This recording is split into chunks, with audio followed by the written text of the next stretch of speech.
Here we go again. More protests, more violence, and more costs. Forget if we could put up with this. Can we afford this? Welcome, everybody. Glad to have you. I'm Neil Cavuto. And ongoing protests are pushing city budgets to the brink as businesses are still trying to get back on their feet. Now, exercising our freedom of expression is a right. But is this right going a bit too far? Charles Payne says these protests are now backfiring and costing. Joining Charles, we've got Ben Stein, Dagan McDowell, Charlie Gasparino, and Adam Lashinsky. Charles Payne, it's adding up. The cost is adding up. Well, it's adding up. Listen, everyone knows this country is built on protests, and I don't ever begrudge anyone the right to go out and protest. But in this particular case, the legal system's spoken, and it's been loud and clear. The local legal system's spoken. The federal government didn't take any action.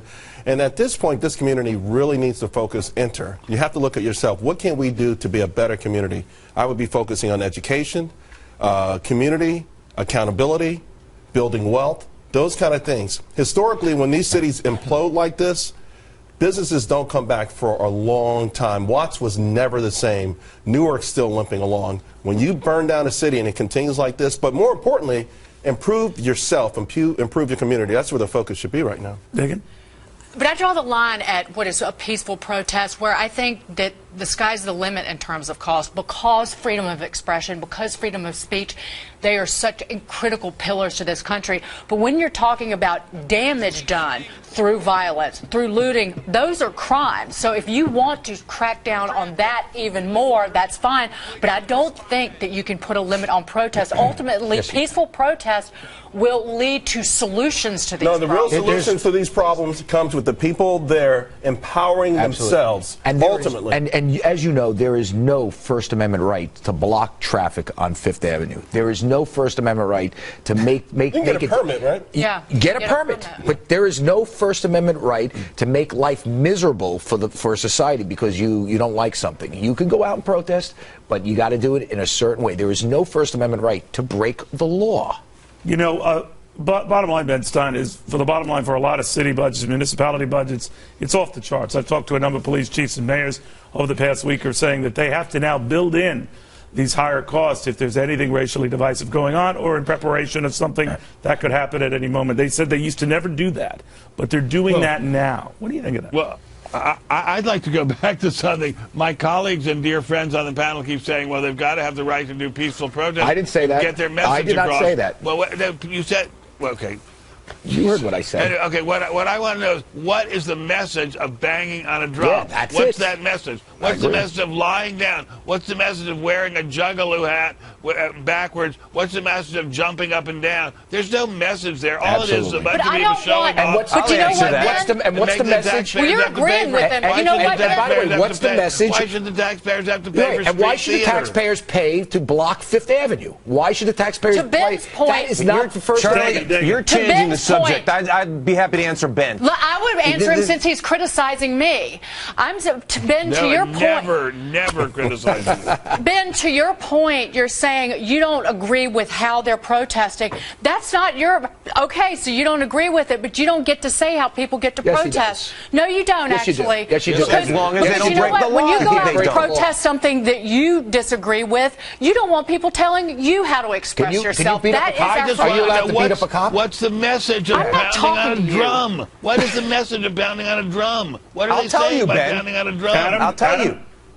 So the message, the point of banging a drum and whatever these other things are simply to get attention. And as long as they're not breaking the law, we celebrate their right to do things that draw attention to themselves because, and this is the important point here, I want to say I agree with absolutely every word that Charles said. That was an excellent message. It's exactly what people need to be hearing. That said, we as a society need to be hearing the things that these people are saying as well, not the lawbreakers, not the violent people. Within limits. What is the... Yes, right. And Adam, you realize when Occupy Wall Street was down in Zuccotti Park, banging drums, screaming, yelling all hours of the night, there were kids living in that neighborhood, because that's more of a residential neighborhood these days. That was disturbing the peace. That was breaking the law. Where are the rights of the people that Charlie, live... that was banging a drum, breaking the law. Banging the drum. They were using blowhorns. They were going nuts down down Well, there. if it keeps Police jumping at night, Well, then the cops need to police people blowing their car horns out in front of my building, too. No, that's different. That's people blowing their horns in front of your building. That is not a protest that's going on every day. Bottom line, it is out of control, right? I mean, we can agree It's totally out of control. What I'm wondering, Charles Lane, is how we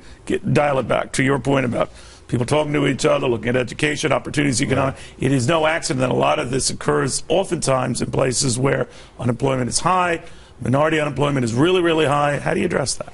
Well, you know, I remember when we went back in the right before the verdict on Mike Brown, and I said I thought President Obama should have been there physically. And again, you know, there's got to be someone there who's not fanning the flames but trying to put them out. Right. Someone who can be respected on both sides, who's not trying to benefit from it politically, economically, in any kind of way. I'm going to take a leap here and say that's not Al Sharpton. That's not Al Sharpton. He, you know, obviously he's been a big, huge, gigantic part of the problem. And the narrative is that somehow it is out of control. But the alternative, this will go away. This will fade away one day, and Ferguson will be an empty armpit where no one wants to establish shop. So this will go away, no matter how much we complain about it. I just want to be clear. I'm talking about peaceful protest. These officers were shot, and if it gets to the point that police officers cannot be protected, then we are going to have to do something about it. Zuccotti Park, they kicked him out after 8 weeks. But that was ridiculous. They were down there banging drums, screaming, yelling, keeping the whole, destroying businesses that were next door to it. That was outrageous. And by the way, Mayor Bloomberg, who I personally liked, did not stop that because he believed it was a First Amendment issue. Right. It's not. They were violating and you the know law. what, Charlie? So I want to say two things about that. Adam, I'm going to tell you, your rights only exist as long as they don't infringe upon my rights. That is the basis of libertarianism. And these folks violate other people's rights. Well, I get that.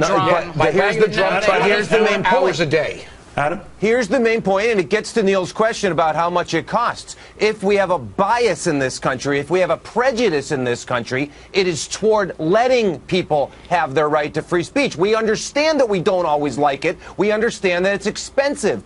But that's our very good prejudice in this country. Maybe we're bending over too far in that point direction. Is, I don't want people to tell me how to express myself. Right. And I'm not going to do the same we should thing. Even try. Exactly. So you think you could go out within reason? You think you could walk out in the middle of the street with a drum and just bang it? If I got a permit to do it, All drum stuff, guys, they don't have please. permits. All right, Benstein. Dagan, may I ask you a question? Yes, what sir. on earth is being expressed by banging on a drum and jumping up and down? You know what? You get attention, just as if I was standing in the street with my pants down, I would get attention for that too. That is not a political message, and that is not protected by the Constitution. Yes, it is actually. You know what? Public nudity. There's an entire women's movement about being able to be nude, just like men, and it's about equality. There's a movement about it. Listen, someone once put a crucifix in a jar of urine, and they called that art. You could stretch this to very, very far limits. The bottom, but somebody bought it, right? But the bottom line is, we paid for it.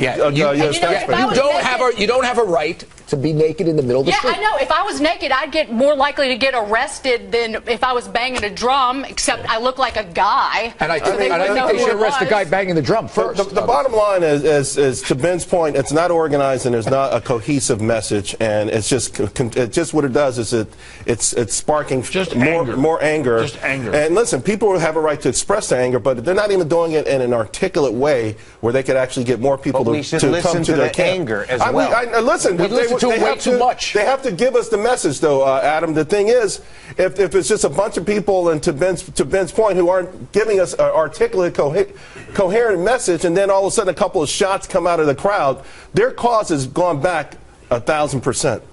Yeah, I mean, it's kind of ridiculous that we let people run around Grand Central Station and just fall on the ground, and there's got to be 10,000 cops here. You can't get home. And guess what? While the cops are busting those people or preventing or watching that protest, some terrorist is coming in the back door. Sorry, the First Amendment inconveniences your commute. The First Amendment does not allow terrorism. That's not what I said. And it does allow banging drums. It does allow for you to be How would you calm it down right now? It may well. I think the designated areas for protest in Ferguson, try to find one or two leaders to come up there, give them a podium, let them speak, have someone from the police side start talking to the crowds, start to enter exchange commentary, and keep all the troublemakers away. I think I know a little bit more about reaching out to the African American community than you do, but whatever. We let you have your say.